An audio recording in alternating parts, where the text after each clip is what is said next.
بسم اللہ الرحمن الرحیم۔ ملکہ بلقیس ایک ایسا نام جو تاریخ کے اوراق میں پر اسراریت سے جڑا ہوا ہے۔ آئیے آج ان کی قرآنی داستان کو سمجھتے ہیں اور حضرت سلیمان علیہ السلام کے ساتھ ان کی اس ملاقات کا جائزہ لیتے ہیں جس نے تاریخ کا رخ بدل دیا۔ لیکن ان کے بارے میں ایک سوال صدیوں سے پوچھا جاتا رہا ہے، کیا وہ واقعی ایک ذہین انسانی حکمران تھیں یا ان کی حقیقت کچھ اور تھی، کوئی مافوق الفطرت ہستی؟ اچھا، مزے کی بات یہ ہے کہ یہ عظیم الشان کہانی کسی بادشاہ یا ملکہ سے شروع نہیں ہوتی، بلکہ اس کا آغاز ایک چھوٹے سے پرندے سے ہوتا ہے جو ایک دور دراز سرزمین سے ایک بہت ہی عجیب خبر لے کر آیا تھا۔ تو کہانی ہمیں لے چلتی ہے پیغمبر بادشاہ حضرت سلیمان علیہ السلام کے دربار میں، جہاں وہ تاریخ کی شاید سب سے منفرد اور غیر معمولی فوج کا معائنہ کر رہے تھے۔ ذرا تصور کریں، ایک ایسی فوج جس میں انسان تو تھے ہی، ساتھ میں نظر نہ آنے والے جنات کے لشکر، ہوا میں اڑنے والے پرندے جو انٹیلیجنس کا کام کرتے تھے، اور زمین پر شیروں اور چیتوں جیسے طاقتور جانور بھی شامل تھے۔ لیکن اتنے بڑے لشکر کے معائنے کے دوران ایک چیز نے حضرت سلیمان کی توجہ کھینچ لی۔ فوج کا چیف انٹیلیجنس آفیسر یعنی ہدہد نامی پرندہ اپنی جگہ سے غائب تھا۔ تو یہ ہدہد گیا کہاں تھا؟ حضرت سلیمان کو تو علم نہیں تھا، لیکن وہ ایک غیر سرکاری مشن پر سبا کے سرزمین تک جا پہنچا تھا، اور وہاں اس نے جو کچھ دیکھا وہ حیران کن تھا۔ بلقیس نامی ایک بہت طاقتور ملکہ ایک بے حد امیر سلطنت پر حکمرانی کر رہی تھی۔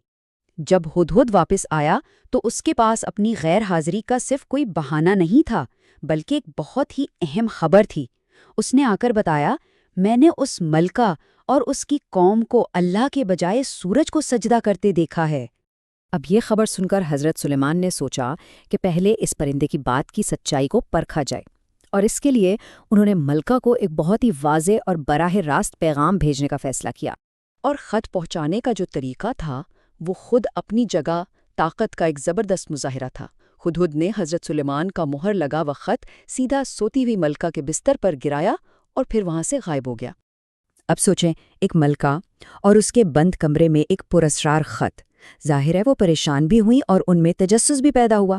انہوں نے فوراً اپنے مشیروں کو جمع کیا تاکہ یہ طے کیا جا سکے کہ اس اندیکھے بادشاہ کو کیا جواب دیا جائے۔ لیکن ملکہ بلقیس ایک سمجھدار حکمران تھیں۔ انہوں نے فوراً جنگ کا فیصلہ نہیں کیا، بلکہ انہوں نے ایک منصوبہ بنایا۔ پہلے شاندار تحفے بھیج کر حضرت سلیمان کے ارادوں کو جانچا جائے، پھر اپنے قاصدوں کے ذریعے ان کی فوجی طاقت کا اندازہ لگایا جائے، اور اس کے بعد ہی جنگ یا امن کا کوئی فیصلہ ہو۔ تو اب مقابلہ شروع ہونے والا تھا، لیکن یہ فوجوں کا ٹکراؤ نہیں تھا، بلکہ یہ طاقت کے دو بالکل مختلف تصورات کا آمنا سامنا تھا، دنیاوی دولت بمقابلہ خدائی طاقت۔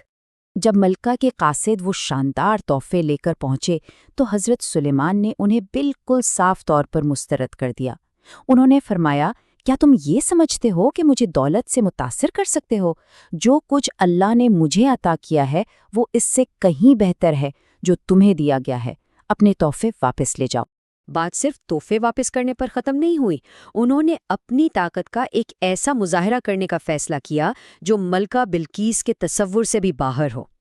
انہوں نے اپنے دربار میں موجود لوگوں سے پوچھا، اس کے یہاں پہنچنے سے پہلے تم میں سے کون ہے جو اس کا تخت یہاں لا سکتا ہے؟ ایک طاقتور جن نے فوراً کہا، میں اسے آپ کے اپنی جگہ سے اٹھنے سے پہلے یہاں لے آؤں گا۔ لیکن پھر ایک عالم جسے اللہ کی طرف سے خاص علم عطا ہوا تھا، اس نے اس سے بھی بڑی بات کہہ دی، میں اسے آپ کی پلک جھپکنے سے بھی پہلے یہاں لے آؤں گا۔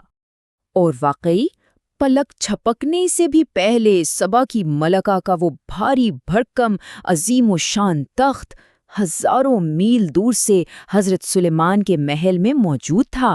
یہ ایک ایسا معجزہ تھا جس نے سب کو حیران کر دیا۔ ملکہ بلقیس تو راستے میں تھیں، لیکن حضرت سلیمان ایک آخری تیاری کر رہے تھے، ایک ایسا امتحان جو اس راز کو ہمیشہ کے لیے کھول دے گا کہ ملکہ بلقیس کی اصل حقیقت کیا ہے۔ انہوں نے جنات کو ایک حکم دیا۔ حکم تھا ایک ایسا محل بنانے کا جس کا فرش بہتے ہوئے پانی کے اوپر شفاف شیشے کا ہو۔ یہ ایک ایسا شاہکار تھا جو دیکھنے میں ایسا لگتا تھا جیسے کوئی شاندار محل پانی کی سطح پر تیر رہا ہو۔ لیکن سوال یہ ہے کہ ایسا کیوں کیا گیا؟ کیا یہ صرف شان و شوکت دکھانے کے لیے تھا؟ نہیں، اس کے پیچھے ایک بہت گہرا اور پوشیدہ مقصد تھا۔ یہ ایک بہت سوچا سمجھا منصوبہ تھا۔ دراصل حضرت سلیمان تک ایک افواہ پہنچی تھی، اور یہ افواہ شاید خود ان کے جنات نے ہی پھیلائی تھی، جو ڈرتے تھے کہ کہیں حضرت سلیمان ملکہ سے شادی نہ کر لیں۔ افواہ یہ تھی کہ ملکہ بلقیس آدھی جن ہے، اور یہ مانا جاتا تھا کہ جنات کی ایک خاص نشانی ہوتی ہے، ان کی ٹانگوں پر بال ہوتے ہیں۔ تو جب ملکہ بلقیس محل میں داخل ہوئیں، انہیں لگا کہ فرش پر پانی بہہ رہا ہے۔ انہوں نے اسے پار کرنے کے لیے قدرتی طور پر اپنا لباس اٹھایا، اور اسی ایک لمحے میں سارا راز کھل گیا۔ حضرت سلیمان نے دیکھ لیا کہ ان کی ٹانگیں عام انسانوں جیسی ہیں، اور وہ افواہ جھوٹی ثابت ہو گئی۔ اب ایک کے بعد ایک اپنی طاقت اور سلطنت سے کہیں زیادہ بڑی طاقت کے ایسے ناقابل تردید ثبوت دیکھ کر ملکہ بلقیس کی سوچ اور ایمان میں ایک بہت بڑی تبدیلی آئی۔ انہوں نے عاجزی سے اعتراف کیا کہ وہ خود کو دھوکہ دیتی رہی ہیں، اور پھر انہوں نے سورج کی پوجا چھوڑ کر ایک سچے خدا پر ایمان لانے کا اعلان کیا۔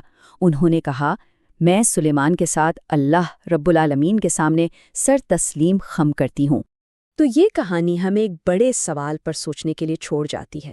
ایک حکمران کی طاقت کا اصل پیمانہ کیا ہے؟